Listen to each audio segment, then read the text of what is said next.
Good afternoon students. बेटा part third हम पढ़ चुके हैं करंट इलेक्ट्रिसिटी में, जिसमें हमने ड्रिफ्ट वेलोसिटी से रिलेटेड फॉर्मूले जो हैं वो डिस्कस किए थे। टेम्परेचर के इफ़ेक्ट की वजह से, पोटेंशियल डिफरेंस के चेंज होने से, लेंथ चेंज होने से ड्रिफ्ट वेलोसिटी पे क्या इफेक्ट पड़ेगा, इस तरह के क्वेश्चंस हमने लिए थे। और साथ साथ यदि करंट सेम है, रेडियस को हम चेंज करते हैं तो ड्रिफ्ट स्पीड पे क्या इफेक्ट पड़ेगा। इसके अलावा हमने करंट से रिलेटेड भी कुछ फॉर्मूलेज जो हैं वो उनके बारे में बात की थी। Like current equal to charge into frequency, current equal to E omega upon 2 pi या E V upon 2 pi R, average current, instantaneous current, steady current, varying current, alternating current के बारे में बात की थी हमने। और साथ साथ करंट जो है वो कैसी क्वांटिटी है इसके बारे में भी हमने बात की थी कि यहाँ पर मैग्नीट्यूड भी है इसका और डायरेक्शन भी है, फिर भी ये वेक्टर नहीं है, स्केलर है, क्योंकि ये सिंपल एडिशन या स्केलर एडिशन को ओबे करती है। जब भी हमें नेट करंट निकालना हो, दो अलग अलग ब्रांचेस से करंट आ रहा है, से एक से I1 दूसरे से I2, and what ever be the angle between them, तो थर्ड ब्रांच में जो करंट जाएगा उन दोनों का सम जाएगा यदि दोनों एरो इनसाइड हैं। तो ये एक सिंपल एल्जेब्रिक सम को जो है वो रिप्रेजेंट करता है। इसके साथ साथ बेटा हमने रेजिस्टेंस जो है वो किन पैरामीटर्स पे डिपेंड करेगा इसको भी डिस्कस किया था। टेम्परेचर चेंज करने से, लेंथ चेंज करने से, एरिया चेंज करने से, नेचर चेंज करने से भी रेजिस्टेंस चेंज हो सकता है। और साथ साथ रजिस्टिविटी जो होगी, स्पेसिफिक रेजिस्टेंस, ये नेचर पे डिपेंड करता है एज वेल एज टेम्परेचर पे डिपेंड करता है। और फिर बात की थी कि हम वायर की लेंथ को डबल करें या स्ट्रेच करके डबल करते हैं या n टाइम्स करते हैं, एरिया इंक्रीज करते हैं या डिक्रीज करते हैं, तो रेजिस्टेंस में क्या चेंज आएगा। लेकिन रजिस्टिविटी जो बच्चों वो चेंज नहीं होगी डायमेंशन चेंज करने से। फिर हमने परसेंटेज चेंज इन रेजिस्टेंस के भी क्वेश्चंस किए थे, और वहाँ से हमने परसेंटेज चेंज जो होगा रेजिस्टेंस में वो किस तरह से फाइंड आउट करेंगे इसके बारे में भी हमने बात की थी। और फिर हमने एक क्वेश्चन भी लिया था परसेंटेज चेंज पे और करंट के रिस्पेक्ट में। And now we have part fourth of current electricity. इस पार्ट फोर्थ में बच्चों हम स्मॉल स्मॉल टर्म्स के बारे में स्टडी करेंगे और उनका रिलेशनशिप जो है वो क्या होगा। जैसे इस कैटेगरी में फर्स्ट हमारी टर्म आती है बच्चों current density. This is the current density, जिसको हमने जे लेटर से रिप्रेजेंट किया है। ये क्या होती है? तो आंसर है current density at a point in a conductor is defined as the amount of current flowing per unit area of the conductor. किसी यूनिट एरिया में कितना करंट फ्लो कर रहा है, उस टर्म को बच्चों हमने यहां नाम दिया है बेटा क्या? Current density. That is current density at a point. ये बेटा एक पॉइंट की प्रॉपर्टी है, एक पॉइंट की कैरेक्टरिस्टिक्स है, ना कि पूरे कंडक्टर के लिए। पहली बात तो ये। So current density at a point in a conductor is defined as the amount of current flowing per unit area of conductor around that point, provided the area held in a direction normal to the current. हमें पता है बच्चों क्या कि suppose ये हमारे पास conductor है और इसके एग्जैक्टली परपेंडिकुलर जो है करंट फ्लो करता है, तो यहाँ पर एरिया और करंट जो है वो दोनों क्या होते हैं आपस में? परपेंडिकुलर। कुछ इस तरह से ये करंट आ रहा है और ये हमारे पास क्या कहलाएगा? कुछ इस तरह से एरिया ऑफ क्रॉस सेक्शन, ऐसे हम इसको समझ सकते हैं इस तरह से। तो यहाँ पर जो एरिया है बेटा क्या है? Held in a direction normal to the direction of current. तो ये करंट इस सारे के सारे एरिया को इस तरह से कट करेगा। सपोज ये एरिया है और इस एरिया को मैंने बहुत सारे स्मॉल पार्ट में डिवाइड कर दिया, जो आपको स्मॉल स्मॉल डॉट्स नज़र आने हैं इस तरह से, और इन सभी एरिया को एडअप करें तो हमें क्या मिलता है? से 5 हमने एज्यूम कर लिया ए, और इस ए की वैल्यू हमने कितनी मानी बच्चों? 5। तो मैं आपसे कहता हूँ 5 मीटर स्क्वायर एरिया में सपोज करें, या सेंटीमीटर स्क्वायर जो भी आप ले सकते हैं, कितना करंट फ्लो कर रहा है? तो हमने एज्यूम किया कि यहाँ जो करंट है वो आ रहा है 2 एम्पियर। तो इसका मतलब 5 में करंट है 2 एम्पियर, तो 1 में करंट कितना होगा? 2/5। तो ये यूनिट एरिया का करंट आ गया। So current flowing in a unit area, और उस टर्म को ही हमने यहाँ नाम दिया किसका? J. This is the current density which is equal to I/A, current flowing per unit area, और कंडीशन क्या है बेटा इसकी कि एरिया जो है वो उस करंट के नॉर्मल होना चाहिए। तो यहाँ से J है I by A, I ampere, area metre square, तो यूनिट क्या आ जाएगी बच्चों इसकी, area metre square. And this current density is a vector quantity. ये क्या है बेटा, एक वेक्टर क्वांटिटी है। बच्चों हम पढ़ चुके हैं I is equal to N E A V D, relationship between current and drift velocity, और वहाँ से यदि हम इस A को I के नीचे ले जाएं तो बेटा ये बन जाएगा I बाई ए, जो कि J होता है। So we can say J equal to N E V D. ये हमारा एक बेसिक फॉर्मूला हो गया I बाई ए, और सेकेंड फॉर्मूला क्या आ गया, J is equal to N E V D. ये करंट डेंसिटी और ड्रिफ्ट वेलोसिटी में हम रिलेशनशिप जो है वो बोल सकते हैं। यहाँ से ये आ गया से। Now case second, important case है। अब बच्चों यदि हम इस कंडक्टर को कुछ इस तरह से कट कर दें, इन दिस वे, यदि हमारा जो कंडक्टर है जिसका एरिया ऑफ क्रॉस सेक्शन ये है, हम इसको कुछ इस तरह से कट कर दें, या हम ये कह सकते हैं कि एरिया जो है वो एग्जैक्टली नॉर्मल नहीं है, परपेंडिकुलर नहीं है, कुछ इस तरह से है जैसा कि इस डायग्राम मैंने दिखाया है। ये करंट हो गया बच्चों, और ये एरिया ए है, लेकिन हमने इस एरिया को कुछ इस तरह से एज्यूम कर लिया। जहाँ पहले केस में जो एरिया वेक्टर था उसकी डायरेक्शन कुछ इस तरफ थी, along the direction of current, लेकिन एरिया एग्जैक्टली परपेंडिकुलर था, कुछ ऐसे इसके। अब इस केस में हमने इसको इस तरह से ले लिया, ऐसे मान लिया। तो बेटा इस बार जो एरिया वेक्टर होगा वो ये वाला होगा। तो जहाँ पहले केस में ये सारा का सारा एरिया कट हो रहा है उस करंट के थ्रू, अब इस तरह से करने से खाली इतना हिस्सा ही कट होगा। तो इसका मतलब इस बार ये आ गया एरिया वेक्टर। मैं कहता हूँ बेटा इस एरिया वेक्टर की डायरेक्शन बताओ करंट की तरफ क्या होगी, तो आंसर है कि हम इस ए को अलोंग द करंट रिजोल्व करेंगे, और वहाँ से जो कंपोनेंट मिला हमें वो क्या आ गया, ए कोस थीटा। तो बेटा ऐसे केसेस में जो करंट डेंसिटी होगी J, that is equal to I by A cos theta. तो इस केस में जो करंट डेंसिटी होगी हमारी J, वो होगी I upon A cos theta. यहाँ से तो यहाँ से I कितना आ जाएगा, इसको इधर ले जाए हम, तो यहाँ से I की वैल्यू आ जाएगी बच्चों J ए कोस थीटा, या इसको J vector dot A vector भी लिख सकते हैं as current is a scalar quantity. So area current density is a vector quantity and area vector is also a vector quantity, और दोनों वेक्टर के बीच में जो डॉट होता है बेटा वो हमें क्या देगा, एक स्केलर क्वांटिटी। तो यहाँ से J I बाई ए भी है, J I by A cos theta भी आ गया, ये हमारा जनरल फॉर्मूला आ गया। और जो भी थीटा की वैल्यू उसको पुट करके हम उस पर्टिकुलर पॉइंट पे J की वैल्यू को फाइंड आउट कर सकते हैं। J dot A equal to I. यदि स्मॉल करंट की बात करें हम और स्मॉल एरिया के रेस्पेक्ट में, तो हम रिलेशन कैसे लिख सकते हैं, then we will write D I equal to J D A, और नेट कैलकुलेट करने के लिए हम क्या कर देंगे, इसको बच्चों इंटीग्रेट कर देंगे। एक और जरा इंपॉर्टेंट बात बेटा, यहाँ पर ये कंडक्टर है जिसकी लेंथ हमने क्या मान ली बेटा, एल मान ली। तो आपसे कहा जाए क्या कि जो करंट है वो किस तरफ फ्लो कर रहा है, तो आंसर है along the length wise flow कर रहा है। तो ये करंट है और ये लेंथ है। लेकिन मैं कहता हूँ करंट और एरिया दोनों क्या हैं, तो आंसर होगा म्यूचुअली परपेंडिकुलर।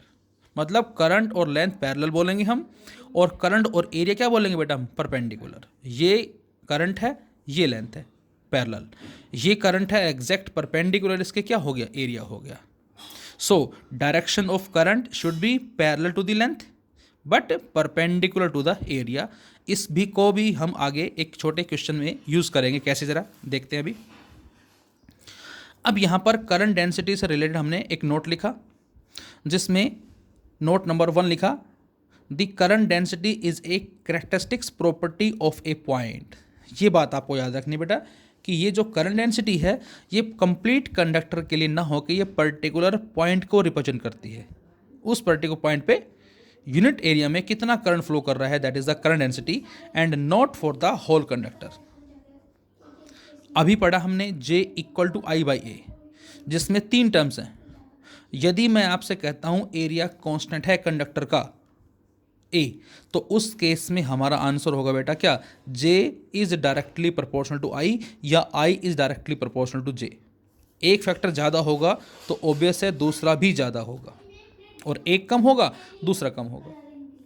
लेकिन इसी में ही यदि आपसे कहा जाए क्या आई इज कांस्टेंट, यदि बच्चों कंडक्टर में जो करंट फ्लो कर रहा है वो कांस्टेंट है, तो उस केस में हमारा आंसर होगा J is inversely proportional to A, lesser be the area more be the current density and vice versa. और थर्ड केस में कह दिया जाए आपको जे इज कांस्टेंट, यदि जे ही कांस्टेंट हो मतलब करंट डिफरेंट है, एरिया डिफरेंट है, लेकिन उनका जो रेशियो बेटा वो क्या है, कांस्टेंट है, तो उस केस में हम लिखेंगे क्या I is directly proportional to A, more be the area then more be the current. यहाँ से इसी में हमने एक नंबर थर्ड पॉइंट डाला जिसमें क्यूबॉइड हमें दे रखा है और उस क्यूबॉइड के रेस्पेक्ट में ये साइड हमें सी दे रखी है, सपोज ये साइड हमें ए दे रखी है स्मॉल ए, और ये साइड हमें दे रखी है बेटा क्या बी। यहाँ से करंट एंटर कर रहा है I1 सपोज, यहाँ से I2 है सपोज करें, और कुछ इस तरह से आ रहा है एग्जैक्टली परपेंडिकुलर, जो मैंने क्रॉस दिखाया है इन दिस वे, ये I3 है, और हमें इन फेसेस के रिगार्डिंग में रेजिस्टेंस जो है वो लिखना है। We have to write down the resistances. अभी अभी मैंने बताया कि करंट जो है वो लेंथ के पैरेलल होगा और एरिया के परपेंडिकुलर। तो बच्चों मैं अब आपसे ये कहूँ कि जो करंट चल रहा है I1 ये इस ए बी सी में से किसके पैरेलल है, ध्यान से देखें जरा, तो आंसर है सी के पैरेलल है।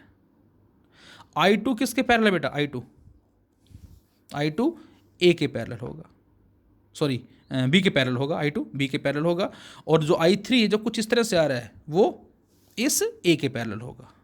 So what is the resistance, तो इस I1 के कॉरस्पॉन्डिंग हम रेजिस्टेंस लिखेंगे R1 जो होता है रो L बाई ए। इस मटेरियल की जो रो है बेटा क्या है, रेजिस्टिविटी या स्पेसिफिक रेजिस्टेंस, तो वो तो हो गया रो। अच्छा L, R1 के लिए L क्या आएगा, तो I1 के पैरेलल साइड कौन सी है बेटा, सी आ गया, और एरिया क्या होगा इसका, तो आंसर है ये साइड इंटू ये साइड जो कि A इंटू बी हो जाएगा, तो ये कहलाएगा इसका रेजिस्टेंस। सिमिलरली I2 इसके कॉरस्पॉन्डिंग जो R2 मैंने लिखा है रो, तो रेजिस्टिविटी है बी क्या है बेटा, लेंथ हो गई जो इसके पैरेलल है, और इसका एरिया क्या होगा A इंटू सी, और इसी तरह से ये I3 जो कुछ ऐसे है इसके कॉरस्पॉन्डिंग जो R3 होगा क्या आएगा, रो इंटू साइड, कौन सी साइड, जो इस करंट के पैरेलल है जो कि A है, और एरिया क्या होगा, एरिया होगा ये साइड इंटू ये side, that is B into C. So R1 R2 R3 be the resistance corresponding to I1 I2 as well as I3। तो यहाँ से हम कह सकते हैं क्या बेटा कि जो R है वो डिपेंड किस पे करेगा, direction of current, R depends on direction of current. आगे सर्किट भी हमें मिलेंगे जिसमें हमें AB AC BC के बीच में रेजिस्टेंस कैलकुलेट करना होगा, और एक ही सर्किट में अलग अलग पॉइंट्स के रेस्पेक्ट में जो हमें रेजिस्टेंस है वो भी अलग अलग मिलेगा। सो R depends on direction of current. तो यहाँ से नेक्स्ट जो टर्म बेटा हमारी दैट इज कंडक्टेंस। हमने पढ़ा है बेटा रेजिस्टेंस के बारे में। So conductance is the inverse of resistance is known as conductance. Reciprocal का जो रेजिस्टेंस का जो रेसिप्रोकल होगा, उल्टा होगा बेटा, उसको हमने कंडक्टेंस का नाम दिया है, जिसको हम G लेटर से रिप्रेजेंट करते हैं, and which is equal to 1/R, and the unit of R is ohm. और जब इस ओम को ऊपर ले जाएंगे बेटा तो ये ओम इनवर्स बन जाएगा, तो इसका सिंबल जो है ओम इनवर्स भी होता है, और OHM को हम MHO भी बोलते हैं, महो।